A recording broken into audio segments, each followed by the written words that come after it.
É parafusado, é, filho? Hã? É parafusado, é? É, mano, esse negócio do certo. Deve ter comprado um lixo pior.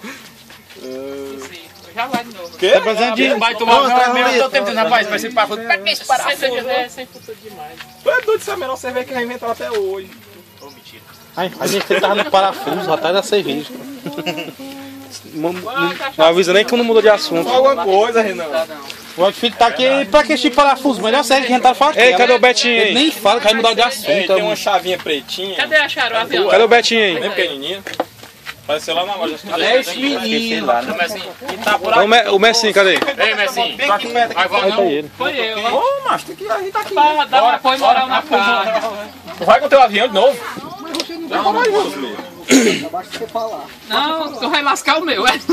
Não, mas vai com o teu, velho. Tô brincando, mano. Pode jogar aí.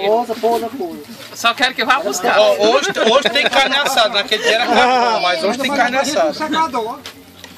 Roberto é bom porque ele no instante pega o dele lá do Ei, no primeiro encontro semestral que teve aqui, sabe? Os caras botavam a carne Tem o GPS, Roberto. Pega o azimuth.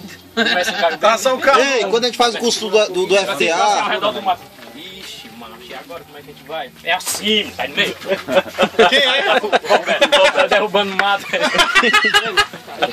Vai assim na beira do campo, assim, ó. Dá pra ir, né? Messi, o medo da porra. se prepara pra coçar só o antebraço. É, isso. O Roberto, você faz? Olha, Nadando, né? no avião ali, tá, pô. Eu tô aqui agora entrevistando. Exatamente. Não foi eu, o Fábio entrou no mato da porra e a pessoa tentando dar volta que vem que não tem mato. Dá meu copo. Vou tirar.